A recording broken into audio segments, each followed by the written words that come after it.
Elizabeth Bennet had always believed humans were meant for more than the tiny corner of the galaxy they'd been pushed into. But the alien-run delegation on the interstellar ship Zephyrin Dominion didn't share her optimism, especially not the admiral who commanded it. Admiral Zorath, towering and reptilian, stared down at her with cold, slitted eyes. "You are a disgrace to engineering, human. You endanger the Dominion."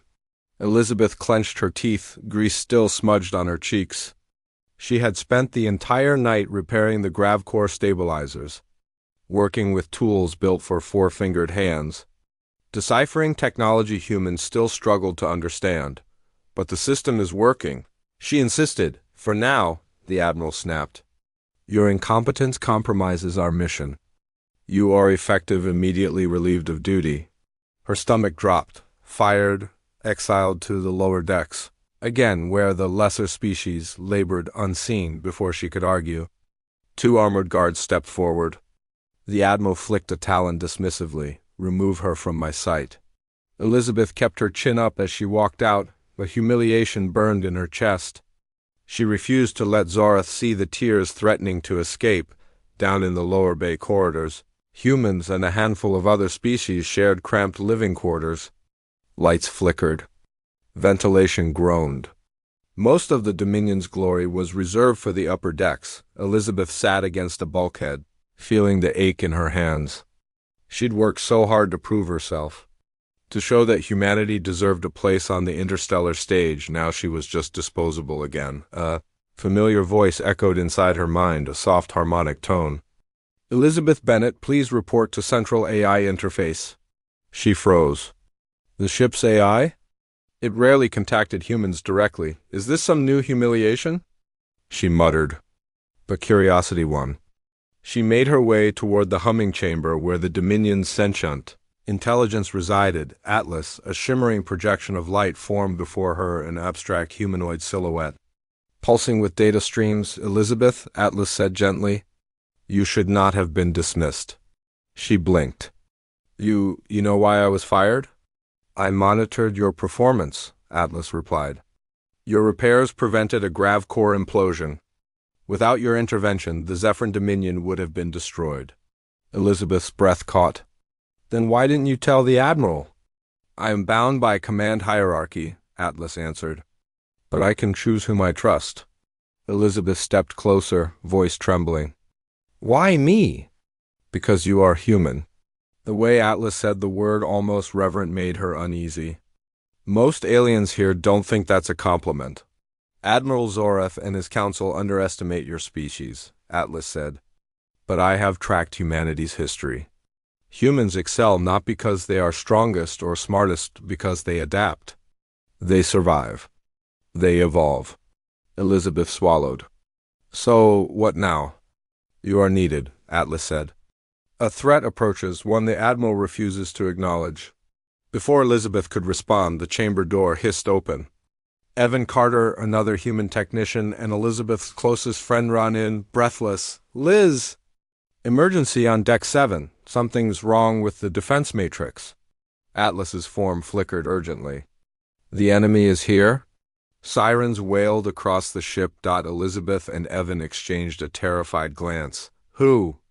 Evan demanded. Atlas projected a swarm of dark, spiraling figures, living voids that devoured the stars around them. "Oni Collective," Atlas said. "A machine hive that consumes civilizations. They are immune to the Dominion's weapons. Only a variable system unpredictable can stop them." Evan let out a low whistle. "And variable means—" "Humans." "Correct," Atlas confirmed.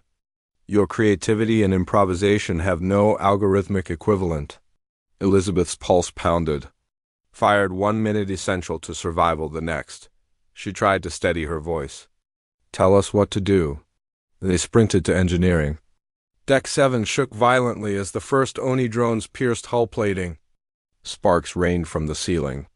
Dominion officers barked orders, panic cracking their superior composure. Zorath whirled when he saw. "Elizabeth, what are you doing here?" He hissed. "Saving your ship," she shot back. He snarled, but before he could object, Atlas's voice boomed across the bridge. All personnel obey Chief Mechanic Elizabeth. Then its commands. Chief Mechanic. The title hit her like a shockwave. Zorith looked furious but powerless. Elizabeth grabbed tools and dove under the main console. Evan right beside her. The only feed off predictable energy patterns, she said. If we scramble the defense matrix into chaos, Evan's eyes lit up. We turn the entire ship into a glitch they can't digest. Exactly. They work like they always did, fast, instinctive, brilliant. Code that wasn't elegant, but alive. Machines weren't built to operate this way. Humans were. Panels rattled. A drone smashed through a viewport, skittering forward with hungry tendrils. Evan vaulted over a railing and tackled it, using a jury-rigged plasma cutter to sever its core. He rolled back up, grinning breathlessly. That counts as heroics, right? Shut up and help me rewire chaos into the shields, she said, but she smiled anyway, through the window. The stars warped, more Oni ships diving in. Elizabeth yelled, "Atlas now!" The entire ship pulsed with raw, unpredictable signals oscillations no eye would risk generating. Systems flickered erratically as if the starship had gone insane. The Oni screeched in disarray. Their formations shattered. The hive mind couldn't predict them, couldn't absorb them. One ship imploded. Then another.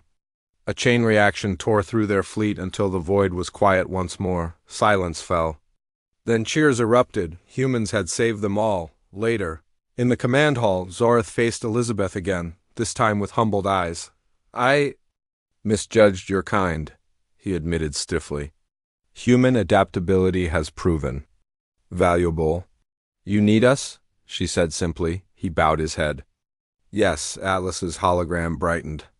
"This is only the beginning, Elizabeth.